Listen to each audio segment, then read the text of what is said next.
The newest arena in all of Division I sports is right in your backyard. And to be inside, you don't have to break the bank.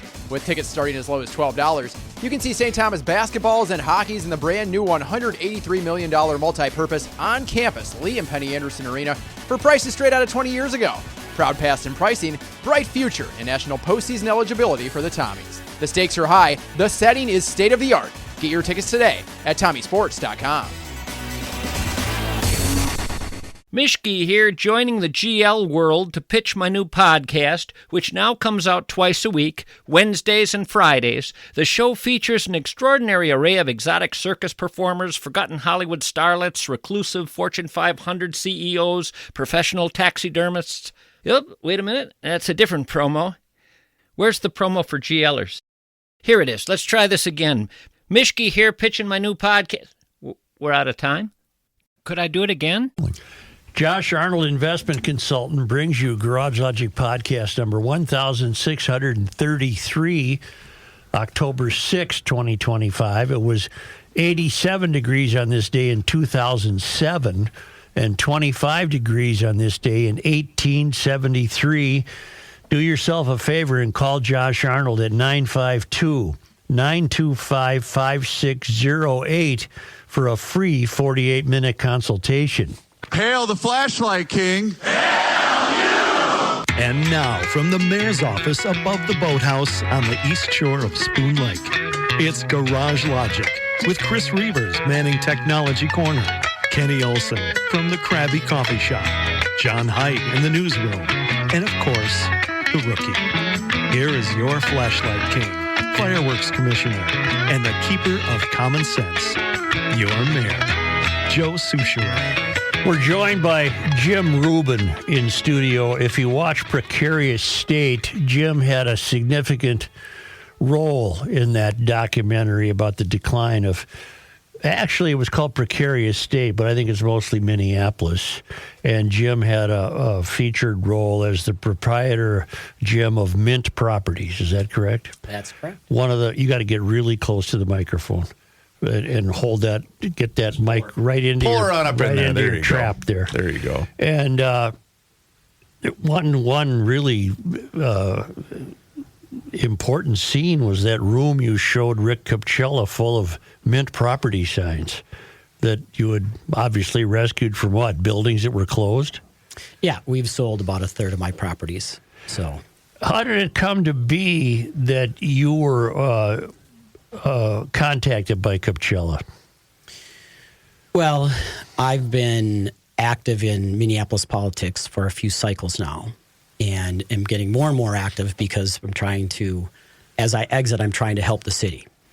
And it was inevitable that we were going to cross paths. And he was active, I was active, kind of in the same place, because both of us were trying to do the same thing, which is what happened, right? Trying to figure out what happened, because things were great and they've been painful now for a handful of years. And both of us were on a quest to figure out what happened, how we got here, and what we need to do to get out of it.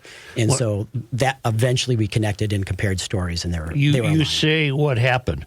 What happened? Well, again, if you listen to the documentary, I've been doing this for over 30 years. Right. And the first 25 or so years, it was very good. What's meant by very good? It means at the end of the year, things were better than the beginning of the year. Okay. So neighborhoods were improving, values were going up, neighborhoods were getting better. It was easy to see, both in Minneapolis and St. Paul. And then in 2020, things clearly took a turn and were different. And now we've had 5 to 6 years of a lot of challenges. And you see that in closed businesses, higher vacancy rates. Our tenant base is completely different. Rents are actually down. And so when I feel this much pain, when as a business person, your business starts to fail, you're trying to figure out how to get out of it. And part of that is trying to figure out, again, what happened, what changed. And that's what kind of set me on this quest, which again started about 4 or 5 years ago when I started to realize that local politics matter. Mm-hmm. And I started learning who's who, what the policies, the different council members, the mayor, just try to learn as much as I can. And, you've talked a lot about this on your show, and that is what happened is kind of a new platform, a new philosophy, a new set of people have entered local politics. The DSA. The DSA. And they have figured out how to have a small group of people have an oversized impact. And I think that was one of the big questions I set out to answer is, how can you have 13 city council members and 8 or 9 are either DSA or DSA aligned, when if you look in the general population, there may be only 5, 10, or 20% of the population agrees with their platform. Mm-hmm. How did they do that? Mm-hmm. And so I spent a lot of time learning about that and how they accomplished that. Mm-hmm. So that gets me into really the belly of the local Democrat, the local DFL party, and how their party operates. Again, you've talked a lot about this, and you're on the right track. What basically happened is this, is Minneapolis was a great city, and it just worked. Mm-hmm. We didn't have to pay attention because it just seemed to work. Mm-hmm. And so we weren't paying attention. And so what happened was the DSA party, like I said, a small number of people were able to figure out, what? There's this thing called caucusing and, DFL endorsements. We think with a small amount of people, we can go get the DFL endorsement. And unless people do their research, detailed research, they're going to think we're just like any other DFL person. Mm-hmm. And in a city like this, how many people research city council members? Not enough. Right. And again, especially when things are working. When things are working, you don't feel you need to. Right. Well, so they figured that's how they would that's how they were able to get an oversized representation on the city council, even though they're a small number. So their small number shows up very active in the caucus process and the endorsement process. Their candidates are getting the DFL endorsement. They can now officially put it on all their yard signs. They get money, they get help, they get name recognition, they get automatic endorsements. So in the research we did, I think it was the last two citywide elections, mayor and city council, those candidates who had the DFL endorsement won over 90% of the time. Of course. Yeah. So it's really, really, really hard to overcome. This really hit home with a couple years ago with the Hennepin County attorney's race. Mm-hmm. This is when it really became crystal clear. I watched that race happen. Mary Moriarty was very public about what her platform would be. And this was in 2022, which was when crime is killing me. Crime is off the charts, and we're dying. And I have somebody running for Hennepin County attorney who is going to be, publicly stated, kind of harder on police and softer on criminals. And she was running against a very good candidate, Martha Holton-Dimick, I believe. Mm-hmm. Well, the Socialist Party showed up to the endorsement convention, and they got Mary Moriarty the endorsement. That happened in like a February, March timeframe. Well, the election wasn't until November. So in November, again, how many people in Hennepin County do you know that research the platform of somebody running for Hennepin County? 1%. No. Right? Yeah. Okay. No. So if you're a member of the Democrat Party in today's environment, when you go in, what's the number one thing you're going to look for? The D. Who's supported by, right? Mm-hmm. So that she ended up winning. It was fascinating watching this because all of the political insiders, all the people, the governor, the mayor, a lot of kind of powerful DFL members said, this is important. You need to vote for Martha. She is the right candidate. Mary Moriarty won something like 60%, 40%. Right. And I remember this hit home when after the craziness started happening, one of my wife's friends, we lived in Edina at the time, one of my wife's friends, who was a Democrat, said, who is this Mary person? She's really crazy. And my wife looked at her and said, well, you voted for her. Mm-hmm. Right. So that's how so that really hit home on explaining how you can kind of take advantage of the system we have, and being in such, particularly the metro area, such a heavy Democrat. Okay, let's try to keep in a lane here. You, as a capitalist businessman, Are you owed any favors by the political class as a capitalist businessman? I'm going to play devil's advocate for a moment. In other words, this arrival of the DSA has not helped businesses. Is that a safe statement? Correct.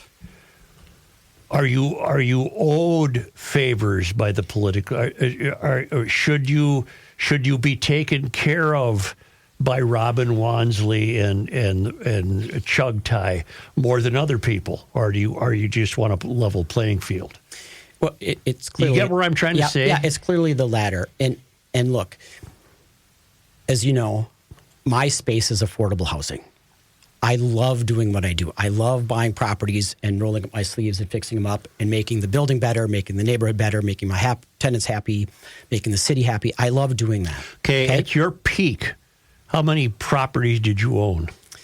I think the number is right around 78 physical buildings. And they housed how many people?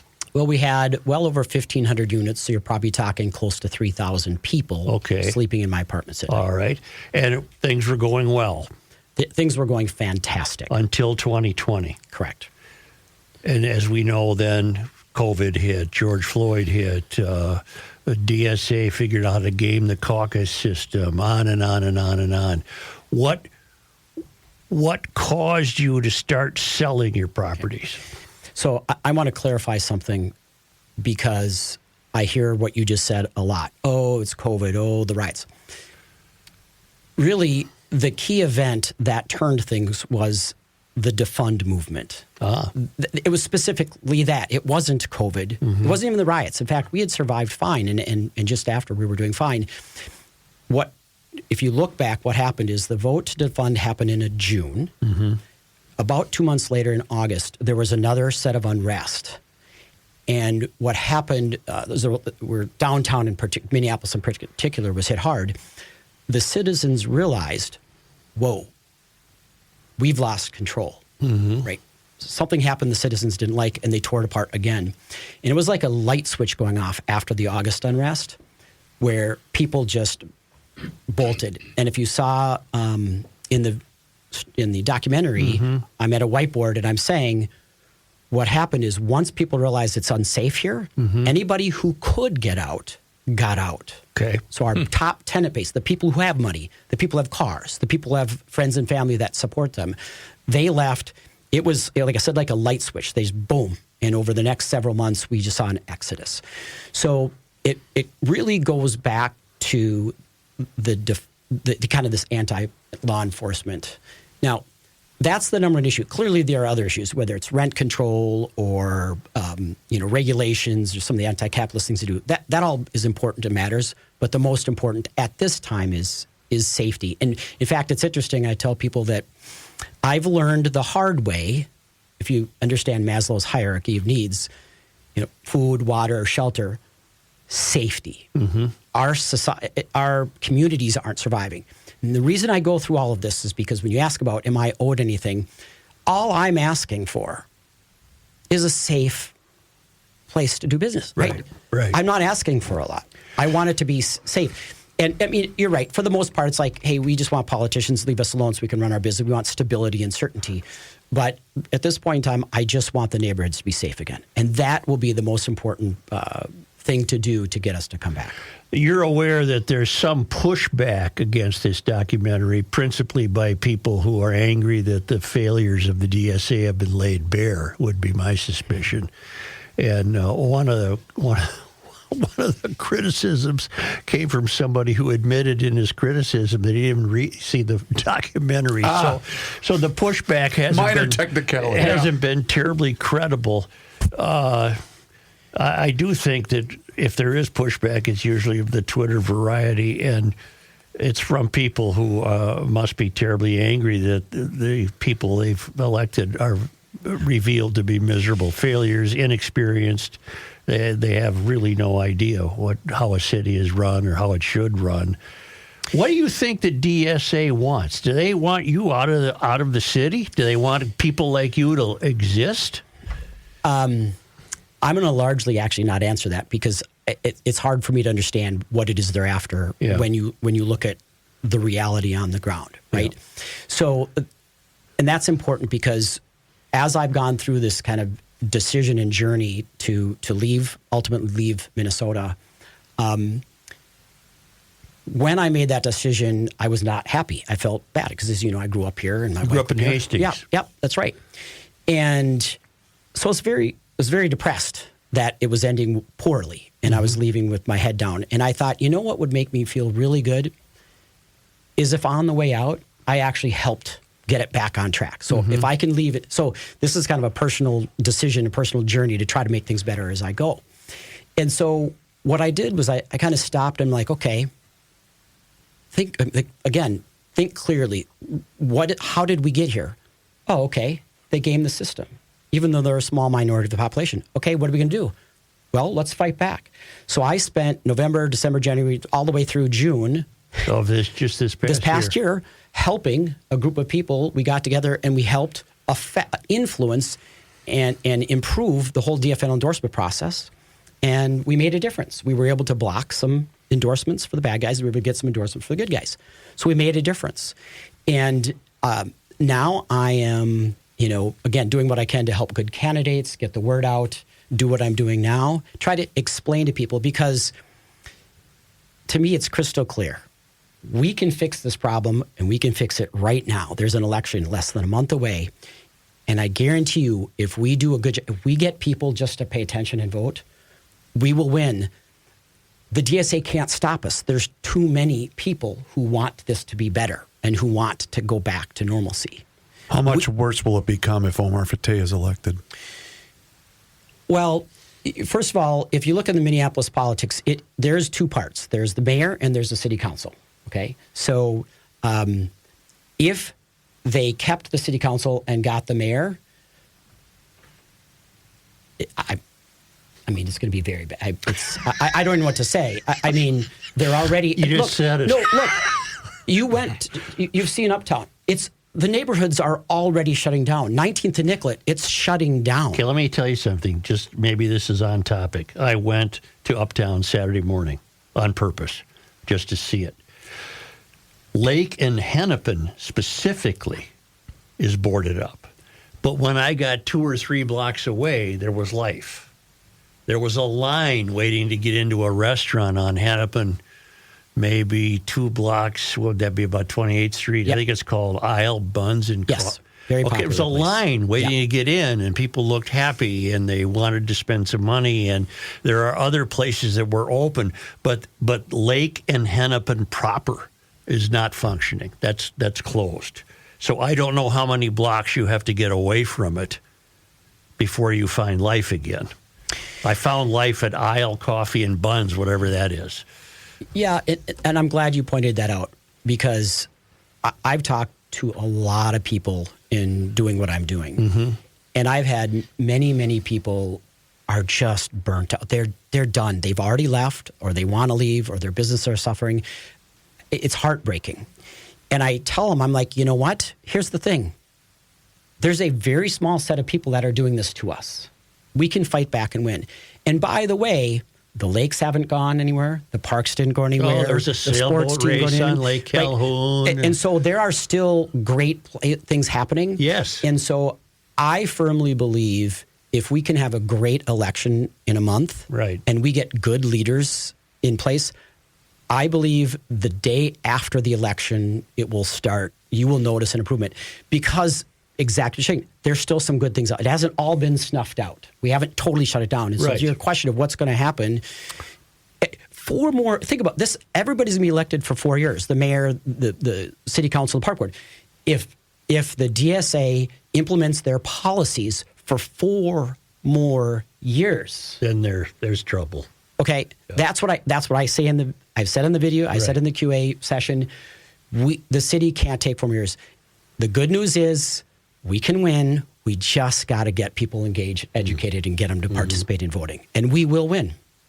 Does that mean new people you're bringing to the table? Or does that mean giving the people that vote a different perspective and saying, I see the light? New people. Okay. Yeah, I think that's the right way to answer that. We just need more people than normal to vote in an off-year election. Are you selling all Mint properties? Yes.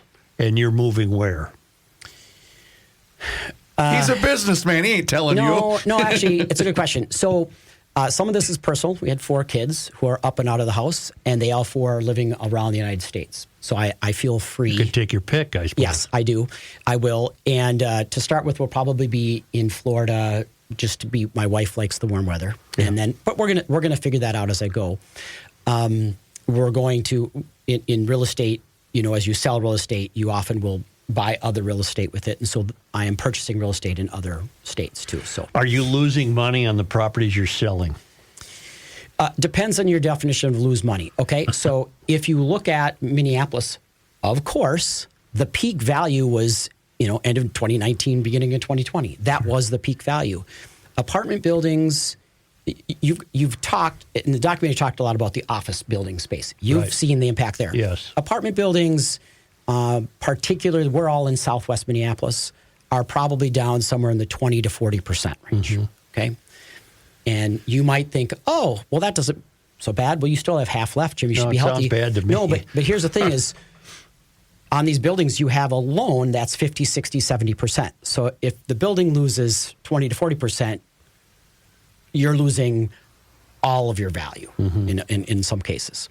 So, so am I losing money? Oh, look, I've been doing this for 30 years. Some of these buildings I bought 30 years ago. Right. Obviously, they're higher than that. Right. But if you look at where we're at peak, we're down 20 to 40%. And the other kind of bummer part is if you look around the nation, a lot of other towns are doing great and values are up. We're one of the few places where values are down. Right. And are you still living in the place that you renovated, your dream home from years ago? Good question. No, that was in Edina. So we raised our kids in Edina, but since they've been out of the house, my wife and I, knowing we're transitioning out, we're now just living in an apartment in Shasta, actually. So we have sold our Edina house that has been. Well, that's a good story. You saw a good opportunity at the time and took advantage of it. We were very happy with where our kids grew up.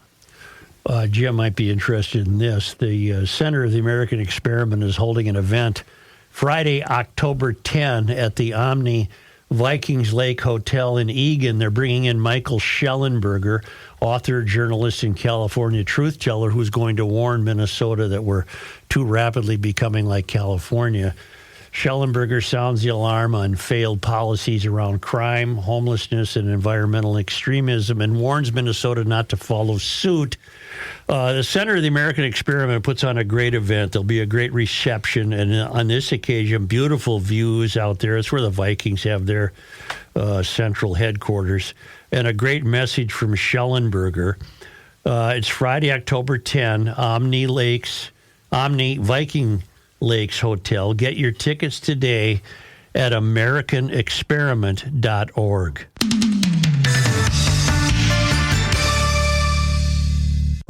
What can 160 years of experience teach you about the future?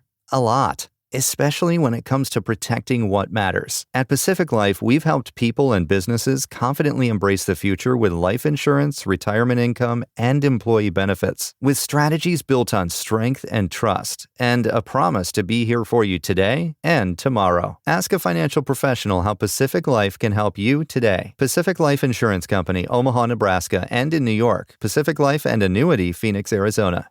Reavers here once again for my guy, Mr. Money Talk, Josh Arnold. Does thinking about retirement make you uncomfortable? Well, sometimes the anxiety from wondering if you've saved enough can be overwhelming. But what if I told you that you could ease those tensions in just 48 minutes? Well, Mr. Money Talk is going to be able to sit down with you and get you on the right track for your financial future. Josh has navigated it all when it comes to uncertain market and economic conditions, and he'll always provide straight talk, never sugar-coated advice on how to reach the finish line with your retirement goals. Don't let your financial worries give you an ulcer or keep you from calling Josh right now. His 48-minute, no-obligation consultation could be just what you need to feel better about your future. Call Josh today at 952-925-5608 and set up your free 48-minute, no-obligation consultation. That's 952-925-5608. Investment services offered by Josh Arnold Investment Consultant, LLC, a security investment advisor. Past performance is no guarantee of future results. All investments involve risk. All comments and opinions are Josh Arnold's and do not constitute investment advice. Chris Reavers is a paid endorser. The earth is not your mother.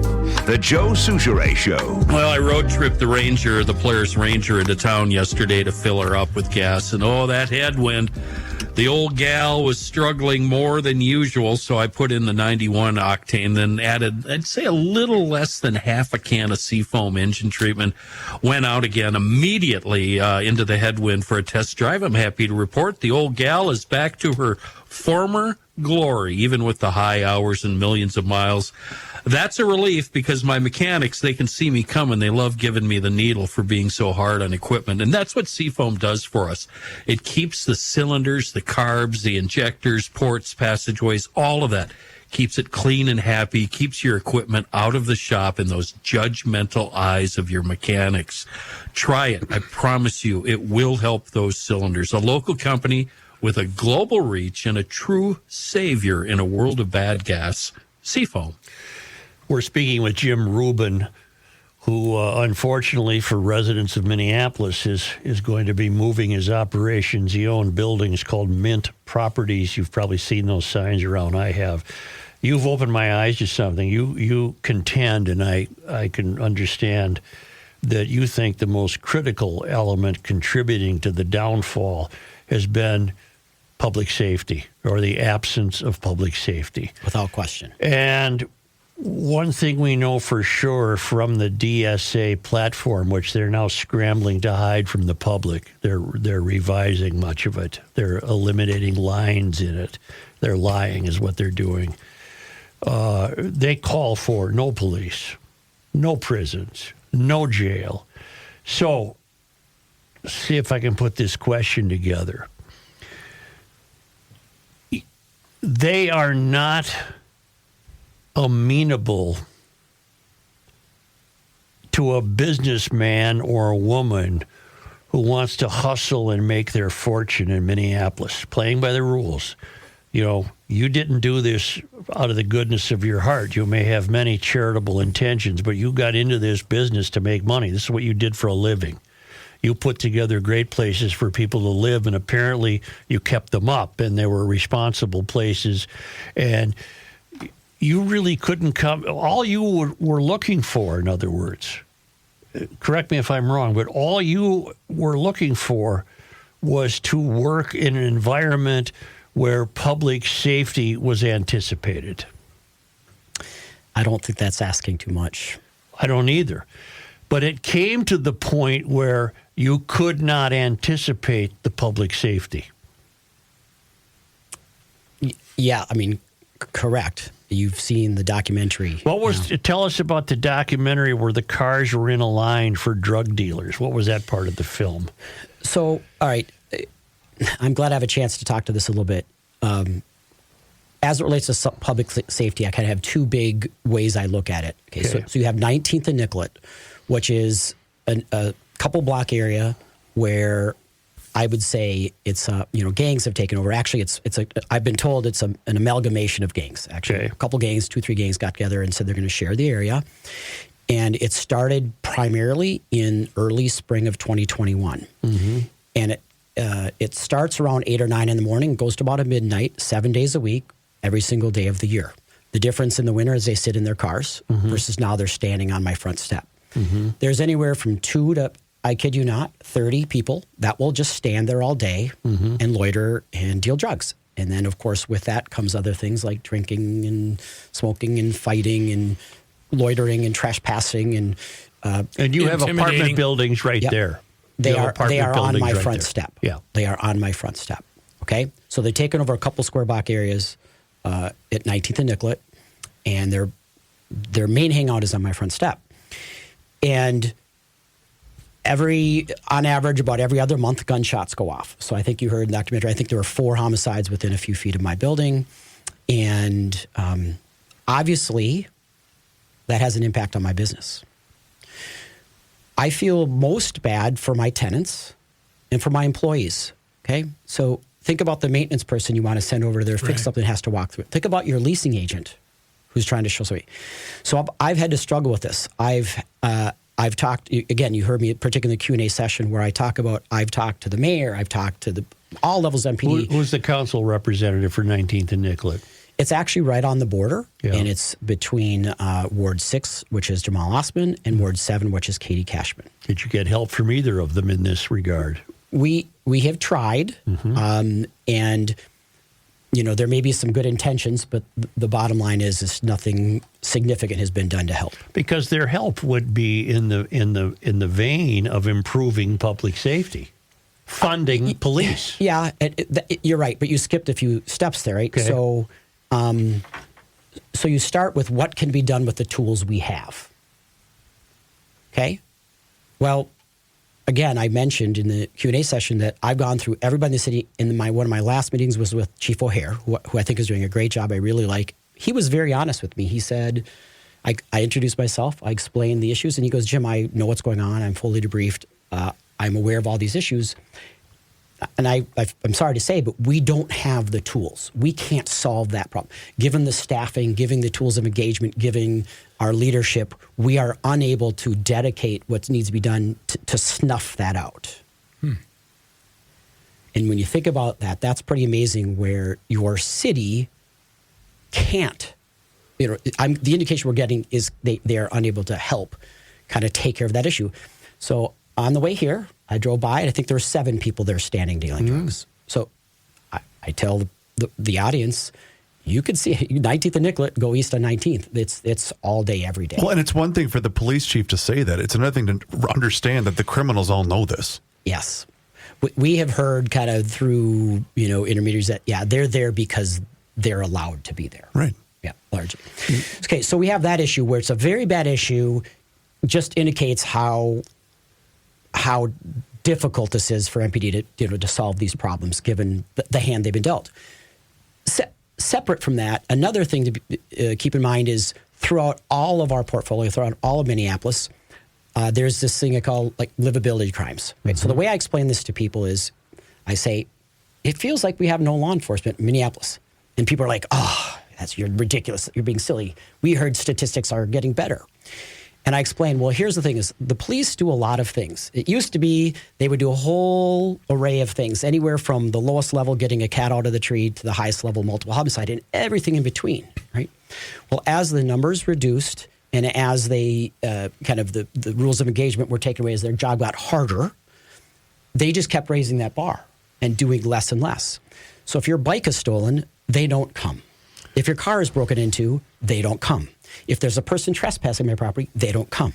If I see a person drug dealing, they don't come. If I have a broken window, they don't come. Right? You're aware of the broken windows theory. Yeah. Guess what people feel like? It feels like we don't have law enforcement. Right. Okay. Hopeless. Yeah. So the problem is that again, think about it. I'm inner city affordable units. I try to provide it as best as I can, a nice, safe, very affordable place to live. My tenants, a lot of them are living paycheck to paycheck. When their bike is stolen, it is an earth-shattering event. That's a big deal. When their car is broken into, they can't go to work that day. So it's really, really hard. Again, it's really hard on my tenants. It's really hard on my employees. My employees have had their cars stolen. I mean, all kinds of things. And so you kind of have two things. There can be a big, bad issue, which is glaring. The city can't solve. And then you have these livability issues, which they are kind of purposefully staying away from because they're focused, rightly so, on the most important things, right? MPD is doing a very good job, very, very good job with what they have on the most important things. That's where they should be focused. But just keep in mind, that means that the rest of us are just having to live with livability crimes. Get back to Osmond, and was it Katie Cashman? Yes. Have they provided any insight? Have they provided any enthusiasm for this? Are they DSA? They're probably DFL who vote with DSA. They're both. If you look at the documentary, they're both considered part of the DSA organization. All right, and so you tend to get a lot of kind of, hey, we care. Hey, we'll set up a meeting. Hey, we can connect with so and so. But what are they going to do? Right? All they can do is rely on the police, and the police are. So you already said the answer. Well, the answer is create a fully staffed, fully functioning, fully empowered police force and support them in doing their job. And they would have to help lead that effort. Whoever is running the city has to lead that effort. You are exactly correct. And It goes against the DSA platform. The problem. That's the problem. Is the DSA platform has embraced, kind of anti-law enforcement policies, and that's the crux of the issue here. You're a good thinker. What is it that you think the DSA ultimately wants? Chaos, and how would they benefit from it? Again, I don't want to go down a rabbit hole of what the DSA, because I don't. I'm so fascinated by them. I live in the rabbit hole. I don't understand. And again, I go back to what I said earlier. I try to keep my head, okay, rather than go down that rabbit hole, what is the smartest thing I can do right now? There is a fix. There's a very obvious fix. How do I make sure that fix happens? And so I'm focused on, moving forward. Let's get good leaders. Let's get the DSA out of here. And that's what I'm focused on. That, and unfortunately for renters, selling off your properties. You've waved the white towel. Yeah. Yes. Look, I'm a human being. I had many years of a very successful business, very happy. Again, took care of a lot of employees and a lot of tenants and the city. The last, whatever it's been, 5-6 years have been hell. Again, I'm a human being. I go to bed every night with visions of drug dealers on my front step in a property that's got a significant number of vacancies. Look, I'm losing money. Like, you go to bed with these problems that appear to be unsolvable. How, again, Maslow's hierarchy. Society can't function with this much crime. Right. Think about that. I'm going to bed at night with properties all over Minneapolis, all of them struggling with crime, and I got a city council that's anti-police, and every time they open their mouth, it gets worse. How, right? So now, in the meantime, I'm hemorrhaging money. I have to lay off employees. I have to cut benefits. I have to constantly, arm wrestle with banks. I mean, it's all very. So you went from a business that was functioning and growing and prosperous to one that's withering and dying. Right now, we're going to make it. I'm confident I'm going to be okay. Everything's going to be fine. But what happens is, after enough years, it just takes a lot out of you. Right? Again, who does the DSA think will replace the likes of you? Or even better question, who do they think is going to buy that property from you?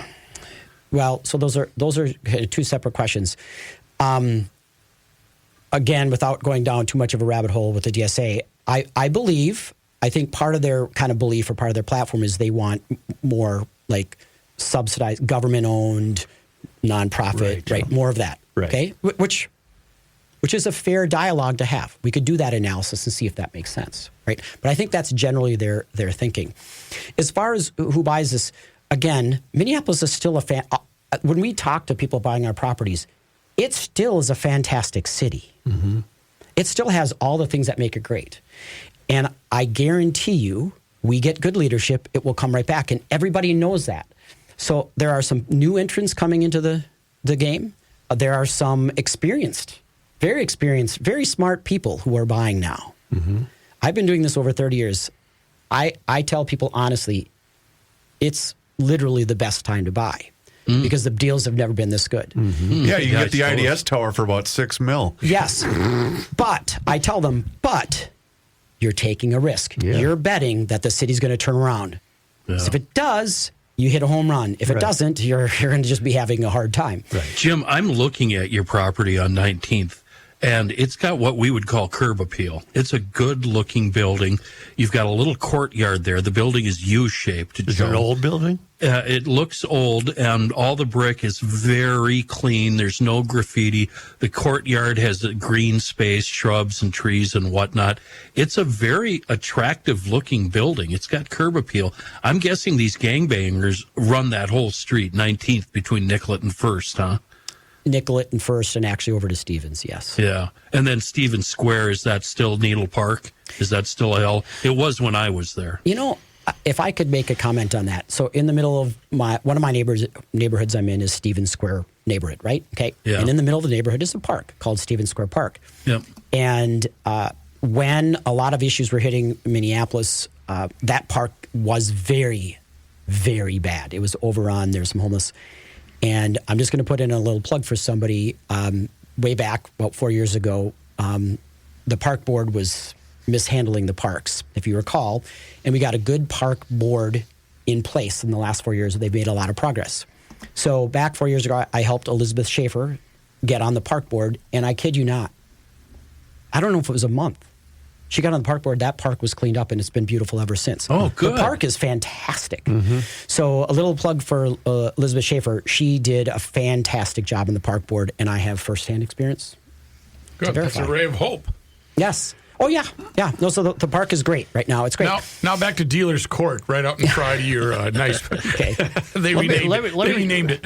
Let me tell you what I observed Saturday during my homework in Uptown, and then seeing people anxious to have a breakfast out and be on the street and walking, and they got their kids with them, and people are on bicycles. And it struck me that, and you've now clarified this for me, and I'll always put public safety first, but what got clarified for me is that the vast majority of citizens in Minneapolis or St. Paul or Chicago or wherever, they have needs and aspirations. They want to live great lives. They want to be able to take care of their families and get their kids in school and go out to breakfast on Saturday morning. And they want streets to drive their cars on, and they have to get to work.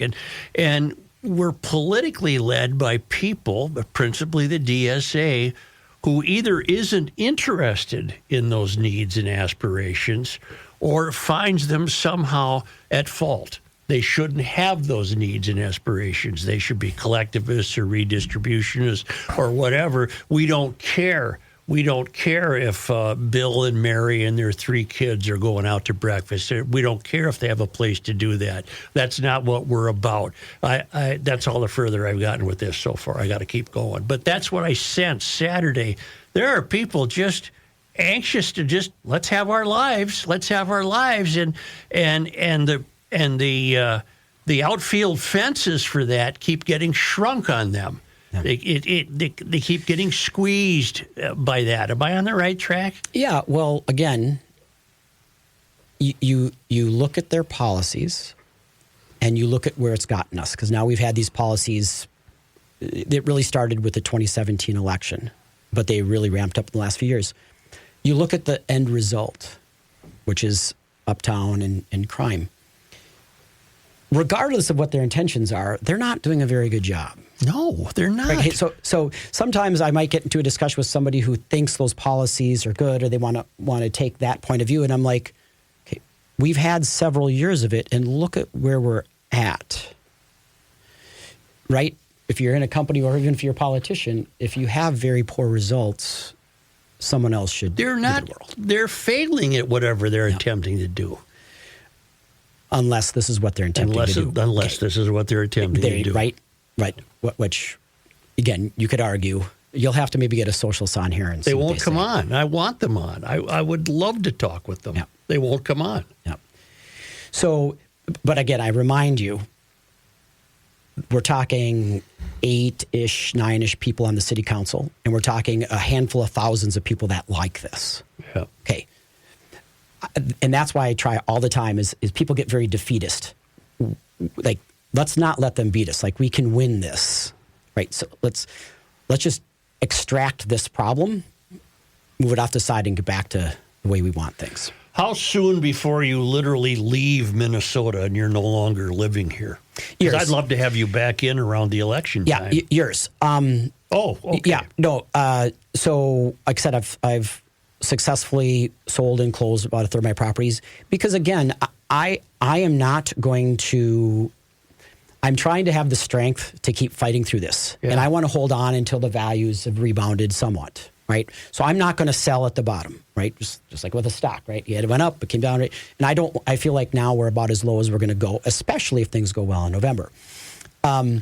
So I think it's going to take me a few years yet because I'm waiting to make sure I'm happy with my exit. And so, well, you're to be commended for that. Can we count on another visit with you? Yes, as many as you want. All right. I feel like I'm not the person to advise you on real estate matters, but Well, my of course you're father, not. Careful. My father was a broker for, since the late 70s. And the one piece of advice he gave to me was lakeshore, lakeshore, lakeshore. You don't even have to show up. Just buy it and hold on to it. Lakeshore, lakeshore, I don't lakeshore. think there is a lot of Lakeshore 19th and Nicollet. Lakeshore that used to cost $2,000 is now $200,000. Yeah. There you go.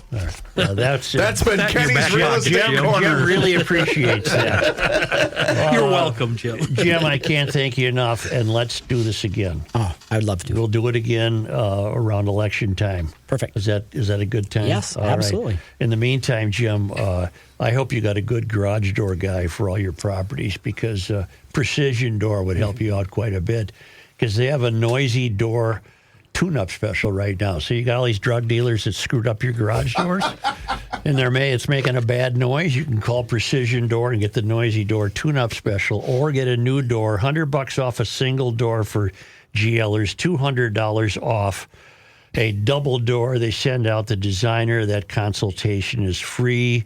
It'll improve your property, save energy, provide better security. And again, if you like your current door, but she's making a racket, call and book the Noisy Door Tune-Up Special for $149, almost a $300 value, and you get a safety inspection and diagnostic test.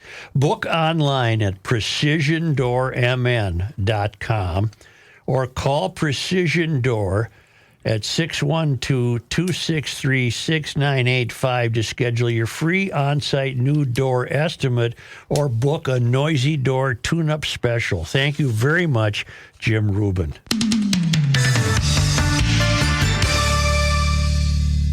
Here we go. Cue the talent and stand by. It's the end of the world as we know it, and he feels fine.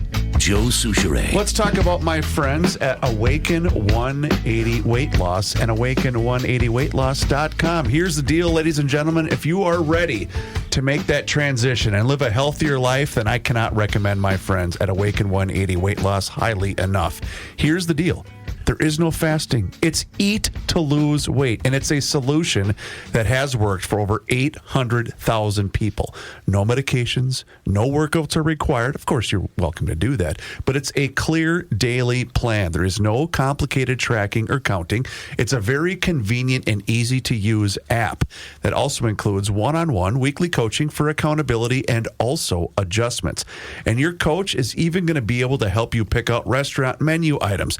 Whether you're traveling, if you're in South Beach, she or he can help you out. It's an at-home program available and easy to track anywhere, and it's built for any lifestyle.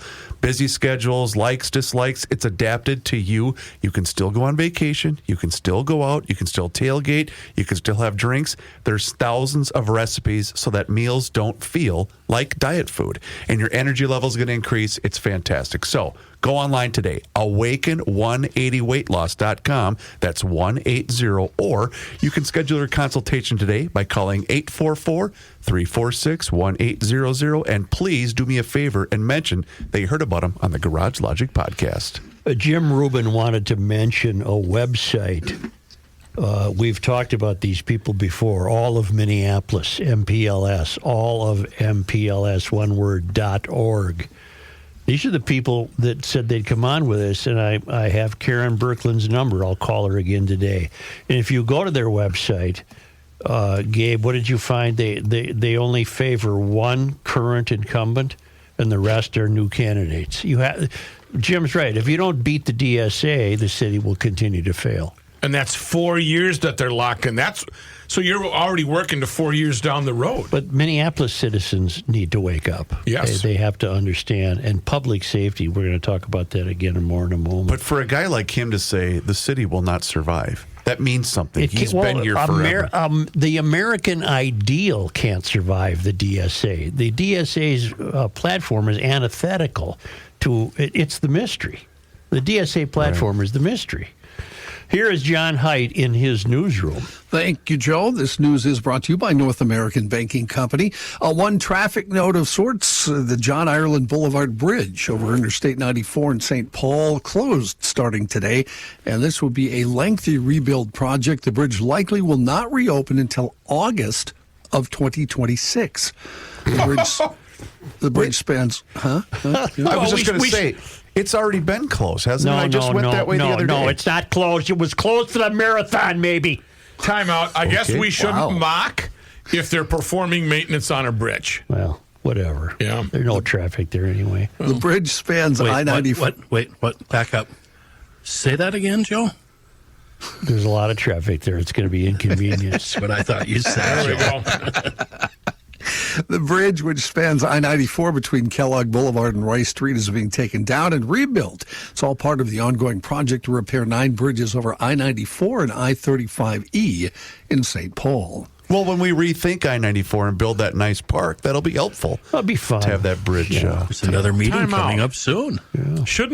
Wouldn't it be smarter to do 2 bridges at the same time rather than close the Ireland Bridge, then move 7,500 feet down and do the next bridge? You know what? Why don't you stick to the airport? Why don't you just handle airplanes? Okay, we got the roads. You do the air. Shout out to Delta Captain Andy, who drove us down to Miami, who is a huge garage God magician. almighty. Did you sleep on what, his did you get floor, a free too? ticket? So you I got didn't get an upgrade, didn't get a free ticket. I was walking down to the gate. He said, "Rookie."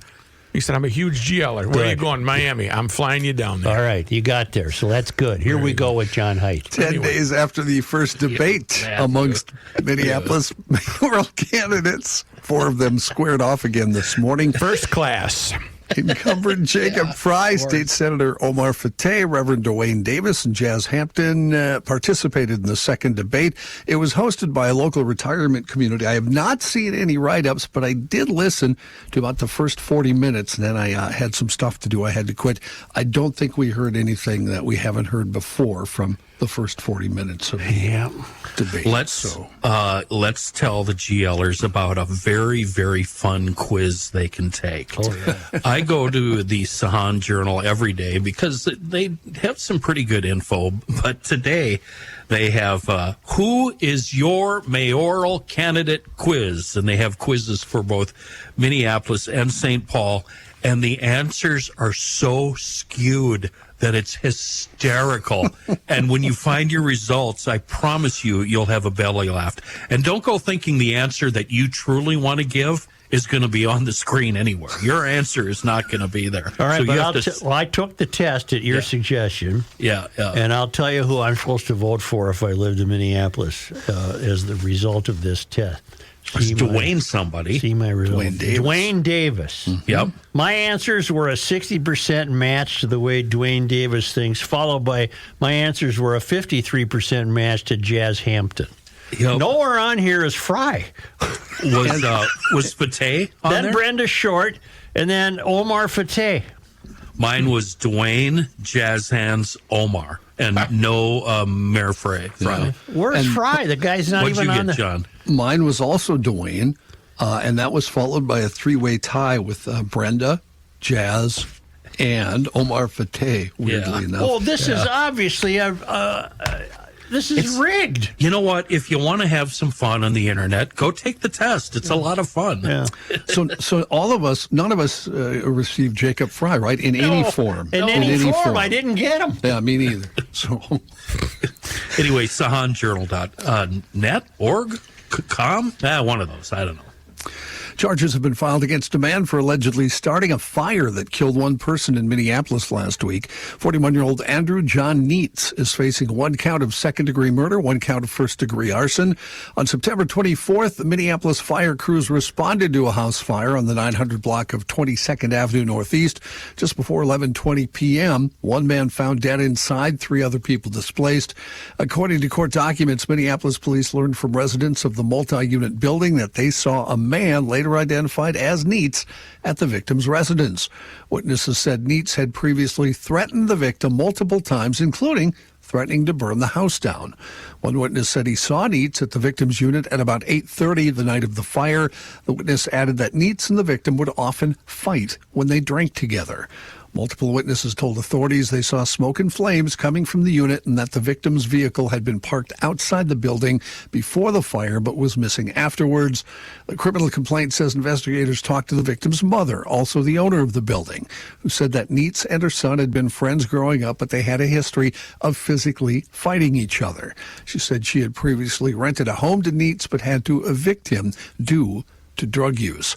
Court records show that Neitz has 2 prior convictions for arson, one for starting a fire at the Mall of America in 2012, and another for starting a trash can fire at the Minneapolis airport in 2023. He's currently being held at the Hennepin County Jail on a probation violation. And one man injured after a shooting in St. Paul Friday night. Happened about 8:40. St. Paul police helping Ramsey County Sheriff's Office deputies with a traffic stop when they heard gunfire nearby. Officers found a man with a gunshot wound to the armpit area in a parking lot, and he was brought to the hospital with a non-life-threatening injury. The St. Paul Police Department SWAT team responded to the scene to check the apartment building. However, nothing was found there. The suspect is believed to have left the scene in a car, and authorities are still actively searching. While all of this was happening, it's believed a Ramsey County squad was hit by a round of gunfire. Luckily, no deputies or officers injured. Investigators don't think the traffic stop is related to the shooting. We're going to take a quick break here and hear from Rookie. Johnny, thank you. Yes, we had a nice warm spell, but the temperature is diving a little bit, and it's going to get very cold. Do you know that Welter Heating has installed more than 100,000 home heating system, central air conditioners, air quality purifiers in the Great Twin Cities area? Well, they can do that same for you. It's so important to make sure that it is professionally maintained. And, of course, they've got certified techs that will do just that for you. If you got a little trouble with the pocketbook, they've got some financing available. Apply for financing and see if they can help you out a little bit. 24 hours a day, 7 days a week, furnace repair. They are available. A human being answers the phone during business hours. And that telephone number is 612-825-6867. There's 4 generations of Welter family working there, over 120 plus years they've been helping you out. Schedule an appointment online, or again, call that live human being, or go to their website, click on the blog, and you might get a question answered for free. Don't mess with your heating unit. Put your AC unit away properly with a quick appointment or phone call to Welter Heating.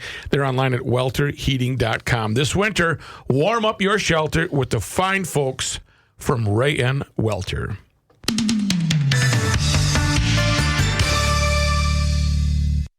I've been stifled, silenced. Time to play. Here's a man who spends hours in hardware stores, sifting through the nuts and bolts of life.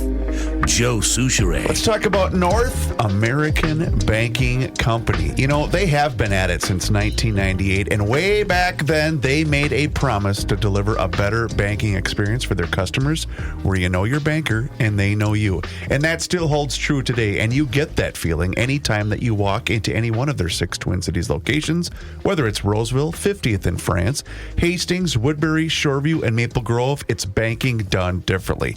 And they offer all of the services as the other big national banks, whether you're looking to buy a home, perhaps finance a new home renovation project, or get that new car that you've been dreaming about. My friends at North American Banking Company are going to be able to help you out. They also offer all of the same online and mobile banking options as the other banks, but once again, the key difference is you're going to get the unparalleled service of a community bank. So, see for yourself. Check them out online today. It's nabankco.com to learn more. Once again, it's banking done differently. North American Banking Company, member FDIC, is an equal housing lender. Johnny? Thanks, Chris. In national and international news, Republican and Democratic lawmakers have provided few public signs of any meaningful negotiations to break that impasse on reopening the federal government as the shutdown enters its 6th day today. President Trump, when asked yesterday when federal workers would be fired, as he has threatened, told reporters it's taking place right now, and it's all because of the Democrats. He declined to answer a question about which agencies are subject to the cuts, the possibility of layoffs escalating an already tense situation.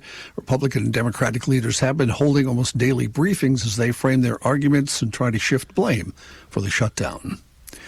Illinois officials suing this morning to stop President Trump from deploying National Guard forces to Chicago as the administration's confrontation with Democratic-led states escalates nationwide. On Saturday, the president ordering the federalization of 300 Illinois National Guardsmen over the objection of Governor J.B. Pritzker, contending the emergency conditions beyond the control of civilian authorities are impeding the enforcement of federal immigration law. He's also ordered the federalization of 400 soldiers of the Texas National Guard for deployment to Chicago. A federal judge in Portland on Saturday issued an order temporarily blocking the federalization of 200 Oregon National Guardsmen for similar purposes there. Russia launching drones, missiles, and guided aerial bombs across Ukraine early Sunday, killing 5 people in a major nighttime attack that Ukrainian officials said targeted civilian infrastructure. Moscow fired 53 ballistic and cruise missiles and 496 drones, according to Ukraine's Air Force. It's a new Supreme Court season. They've started their new session. Cases on the docket address birthright citizenship, conversion therapy, President Trump's tariffs regime, and the firing of Federal Reserve Board member Lisa Cook, and lots more. First thing this morning, they declined to take up the appeal of Ghislaine Maxwell, who was contesting her prosecution and conviction on grounds that the government had violated a non-prosecution agreement made with Jeffrey Epstein before his death. Entertainment news, Taylor Swift's career continues at full blast. The Life of a Showgirl album taking off a sparkling start in the U.S. on its first day of release. It sold 2.7 million copies in traditional album sales across all versions of the album. Wow. This marks Swift's biggest week ever and the second largest sales week for any album in the modern era. That is since 1991. The only larger sales week in that span of time registered by the opening frame of Adele's 25 back in 2015. Also, this one's kind of eye-opening. Showgirl, a new modern era record for the most copies of a vinyl album sold in its first week. 1.2 million vinyl copies sold of the new. I know a gang of girls who went to the film Friday night. Oh, they enjoy it? Yes, they did. It was sold out. The film also made a ton of money, counting international, 46 million, 33 in the U.S., 13 internationally. So, and quite well. Trump tweets, all in capital letters, "I hate Taylor Swift." Well, why, Don? I mean, why don't you just keep your mouth shut? let it go? I mean, you know, what the hell?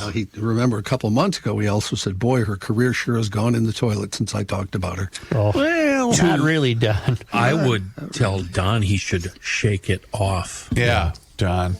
Now, I will say this, and it's just, I don't mean it as sour grapes, but it's generational. Obviously, a 12-year-old girl is going to think she's the bee's knees. I don't think her music's that distinctive about anything. I've heard some critiques about the latest album that it's not Taylor. Let's put it this way. The songs are not my cup of tea. You know, and I do think that what America's clamoring for is a Taylor Swift review from two white honkies. Thank you. That are over the age of 50. To it. I was thinking they should start their own music podcast, these two. They really know. I don't like that music. Chris, I thought probably everybody was thinking that. Nobody said it. Well, we were offered the chance to have a guest. I don't want to hear about it. Such is still trying to figure out why I left my wallet in El Segundo last week. That's how on the ball he is with music. We do have a and rocket. Rook has no idea what any of that is about. I don't either. No, you are rookie, so you don't have to say, I don't know either. I don't know either one. Thank you, Matthew. You two are fun. Oh, by the way, your mom complimented me on Facebook. You tell Judith thank you. It was for an me old personally. picture of Gabe found an old picture of a beardless Kenny. And I my mom understand thought he was Gabe almost hates sexy. me. Yeah, I Almost understand sexy. that Gabe really hates me, but having your mom like a picture for me, that was... Is this the one where his face was greasy? Kind of like an his Elvis face was look? always like I greasy, needed a yes. shower. Yes. Kind of an Elvis look where you could almost see the Crisco coming out there, you know? I got mashed potatoes on my shirt. Yeah. I'm glad it wasn't a scratch and sniff photo because he always stunk. He always stunk in that control room. This picture smells like gravy. Yeah. Pulling the shift after Soul Man was Here's there. John in the news was department. rough. Yeah. A rock and roll note as we continue entertainment news. Back in March, Rush released Rush 50, a career-spanning greatest hits collection. Well, now, actually, nobody thought they'd ever get back together because Neil Peart had died, but they're going to do a small mini concert tour. Geddy Lee and Alex Lifeson returning to the stage as Rush for a summer 2026 headlining tour. Drumming for the band will be Anika Niles, an award-winning German composer and producer who previously toured with Jeff Beck and who has released 4 solo albums herself. The tour, dubbed 50-something, is described as a celebration of Rush's music, legacy, and the life of late drummer and lyricist Neil Peart. It's slated to hit 7 cities in North America, kicking off with 2 nights at the Kia Forum in Los Angeles in June. The tour will then go to Mexico City for 1 show, then hit 2 nights in multiple other cities, including Fort Worth, Chicago, New York, and Toronto, before concluding with a single concert in Cleveland on September 17th. Nothing here, huh? Nothing. Well, we're getting skipped a lot. It's a short tour, 8 shows, something like that. Egypt reopened the tomb of Amenhotep III Saturday after more than 2 decades of renovation. The announcement comes weeks before the country is set to open its massive Grand Egyptian Museum on November 1st. Pharaoh Amenhotep III ruled over 3,000 years ago during ancient Egypt's 18th dynasty. During his reign from roughly age 12 to 50, he's credited with some of ancient Egypt's most impressive architectural achievements, including a massive mortuary temple, the palace at Melkata, and the temple of Luxor. I think, Kenny, you and Joe have said aliens actually built those, haven't you? Yeah, they did. Well, that's a stated fact. So everybody knows that, John. Come on. Amenhotep was an ally of the aliens. There's a great many people walking Earth who have alien DNA. Well, no doubt about that. The tomb's main burial chamber follows a 118-foot-long, 45-foot-deep descending passage beneath the Valley of the Kings.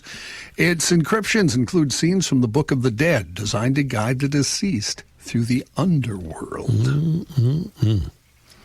A media note, Barry Weiss announced today she is officially editor-in-chief of CBS News, and her outlet, The Free Press, is joining Paramount. I want to talk about that, John, after your news. Okay. It's an amazing story. This morning, the Free Press is joining Paramount, she wrote on an email to readers. Weiss, who famously quit the New York Times in 2020 after detailing bullying from her colleagues, went on to launch the Common Sense newsletter in 2021 before rebranding it as the Free Press and expanding it into a full-fledged media company in 2022.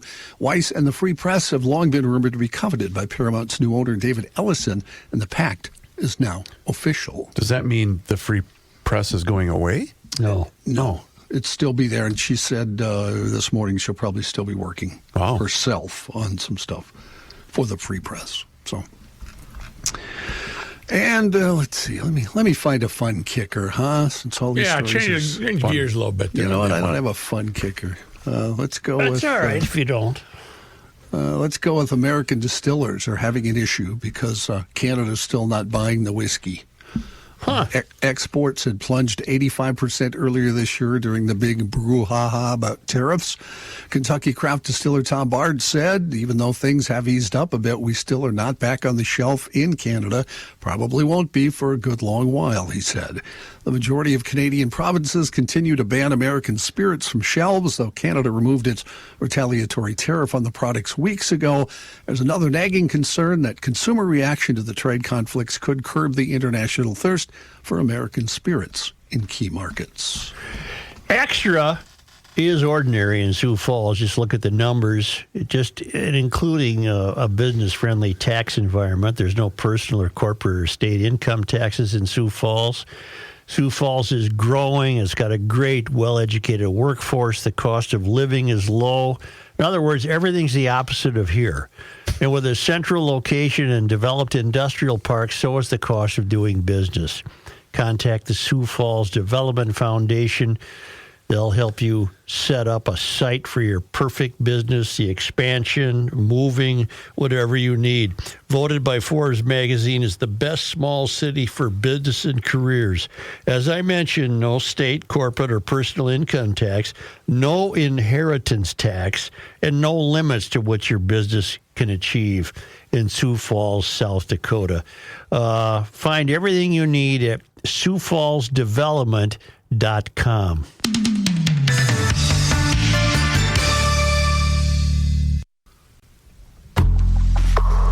It's time to play Love and Hardware Store. Yes, it is. You know what else it's time for? Masters Maples.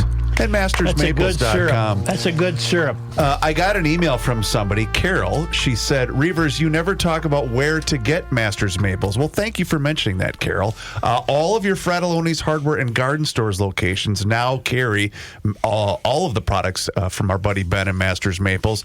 But you know what? If you can or aren't able to get to any of those locations, go to online, mastersmaples.com, and you can place your order. But on their website, they also have a retail locator that's right there on the main page. So just click on that, and you can find any spot. They have all throughout the state of Minnesota, and I believe they have 2 locations in Wisconsin as well. But you can see that at their website.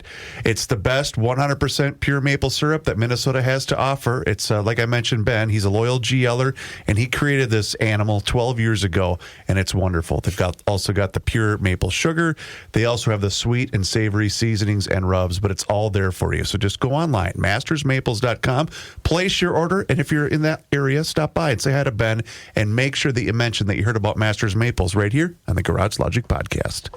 Say, John mentioned this on his news, and I saw this morning, and I was really surprised that Barry Weiss is going to become editor-in-chief of CBS News. You're all familiar with Barry Weiss. Mm-hmm. Yep.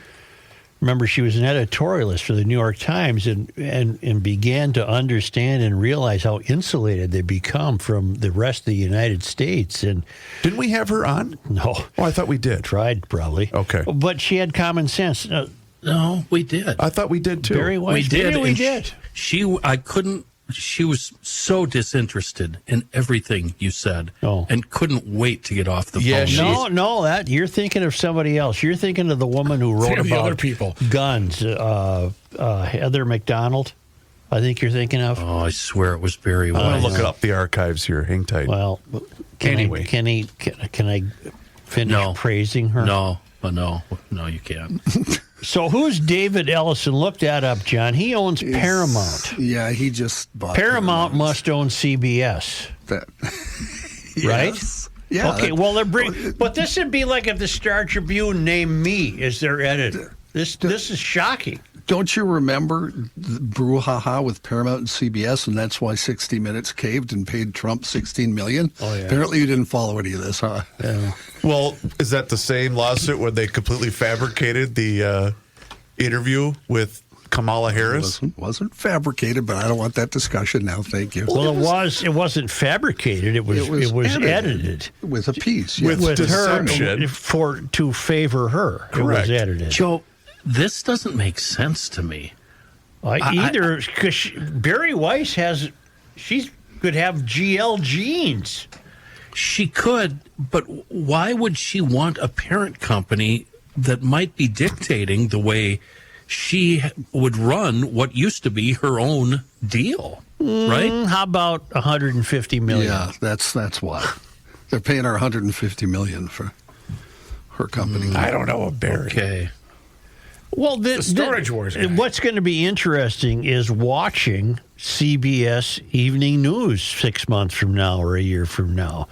She said she'll shape editorial policies, champion core values across platforms, and lead innovation in how the organization reports and delivers the news.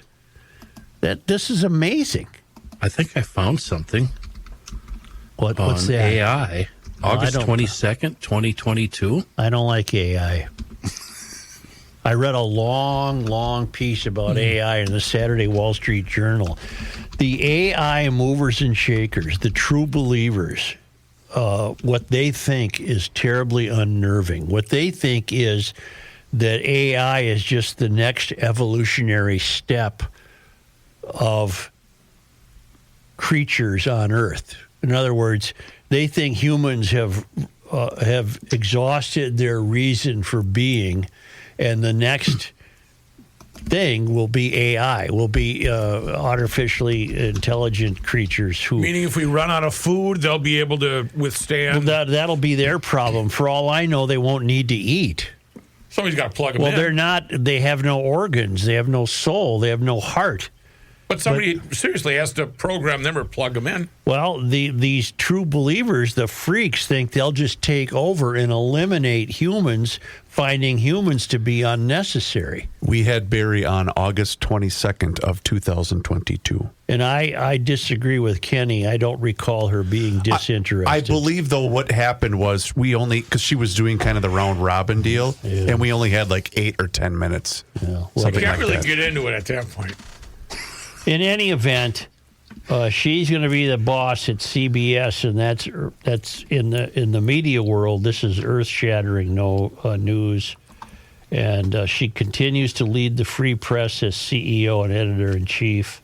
It's a collection of Substacks, right? It's a collection of essays from other people. Yeah, correct. And she must be confident that Paramount's going to leave their hands off her. I don't know. I remember her being very dismissive of you. You're thinking, I swear to God, you're thinking, look Barry up Weiss. Heather McDonald when we had her on. You're thinking of Heather McDonald, who had written books in defense of police forces, and she was very knowledgeable, remains very knowledgeable at crime statistics, is a big believer in the cops. So are we. But she acted as though it was just such a pain in the ass to do this Joe, show. look at your monitor. So he got me, is what he's saying? Look, no, you're wrong. Well, you're wrong. All I remember is You're that wrong. she seemed to be in a hurry. Who, when we had Heather? her on. No. I remember Weiss. Heather. I don't remember Storage Barry. Wars guy? I don't know any Barry. She was she was eating salad or something and only listening with one ear. You could tell she was talking to a friend across. We had Heather McDonald on, I'm almost done with this. You know what? We had Heather on July 9th of 2021. Thank you. Heather McDonald, author of The War on Cops, joined us to discuss the rise in crime in Thank you. Minneapolis. And if Kenny would listen to that, he'd know who the board one was. All right? But Kenny thinks he knows everything, and he's ripping my friend Barry Weiss. I like Barry. I love reading her pieces. It But was she's- Heather McDonald who acted like, I I'll tell you cannot this. stand one more second of this. You're a big fan of Barry, but Barry does not return the favor. Well, she doesn't know me from the man in the moon. Quit trying to bait my hook. Bait my Or hook. whatever that's called when you guys do that to No, me. he knows Barry Weiss from Storage Wars more than he knows Barry Weiss from CBS. Barry was great, wasn't he? On He was. Storage Wars. Best was shirts ever. Yep. Can I just tell you something? And he always wore gloves. Can I just tell you something? I gotta be out of here It's by going to be 1:30. really, really interesting to watch the news. Okay, Channel 4 or Channel 4. CBS. Well, that's what it is locally. CBS. She's kind of all over the map, though, so I've always kind of liked her for that reason. Yeah, I know. There's John. some- there's Okay, some- everybody's just knows everything about me, Only because. and the hell with all of it. Joe, I'd just like to say I agree with you. Thanks, Chris. Wow. Sycophant. You Right. sap. Playing the role of the understudy rookie is Reavers today. Tomorrow, serious question. Can you play the first 5 minutes of our Heather McDonald interview, and we'll compare it to the first 5 minutes of our Barry Weiss interview? Sure. We'll do that tomorrow, and then Kenny can shut the hell up. By the way, Yeah. I'll be out tomorrow. He's got to drive grain cart. I'll figure it out. Only because they come to us all. I'm going to make a note of that. About him driving grain cart? Yeah, Oh. yeah, Rook. That's what I'm doing. Yep. Weiss McDonald. And we'll title the podcast. We'll see who's right, okay? We'll see who's right. The podcast title will be Ruck, I Don't Know a Barry. Who is Barry? Only because they come to us all the way from Barcelona, Spain, the temporary home of the traveling Lymans, who can be seen and heard and found at worldwidewaftage.com. It was on this day, Joe, today is October 6th. 1860, Joseph R. Brown's steam wagon, a horseless carriage that debuted in Henderson on the 4th of July, was permanently mired near 3 Mile Creek en route to Fort Ridgely. Brown built another tractor in 1862, but he died before perfecting it. Oh. Now, is that the Henderson of the car show fame? Oh, yeah. Yep. Well, maybe you should inform them of this. They have a laying on of hands that go all the way back to Joe Brown's steam wagon. When you say inform them, who are you referring to? I don't know. Oh. On this day, October 6th. 1929, St. Paul City architect Frank X. Tews, maybe it's Tays, died in St. Paul. His last project was the Spanish Mission Revival-style Newell Park Pavilion in St. Paul's Hamlin Midway neighborhood. Charles A. Bassford replaced him as the city's architect and finished his work on the pavilion in 1930. Many scout outings off of Pierce Butler, right, Thank Gabe? you. On this day, October 6th. In 1972, James Griffin became the first African-American deputy chief of police in St. Paul. On this day in sports disappointment history. Who'd the Twins lose to in the playoffs this time? What's the date? 10-6. 1963. Vikings lost 56-14. They don't even bother to tell us who it was. They were at home, but they lost. Yep. You do the date. October 6th. 1969. Twins lost the ALCS to Baltimore. All right. On this day, October 6th, 1968, in the year 2000, the Wild played their first game ever. You were in attendance, right? Yes. Well, if it was a home game, and lost to the Ducks 3-1. For all I know, they started on the road. I don't remember. When you had your aisle seats, you can make a quick exit. On this day, October 6th, in 2002. The Twins beat the Oakland A's in the Division Series and advanced to the ALCS. That's not a disappointment. On this day, October 6th. On the very same day. Yes!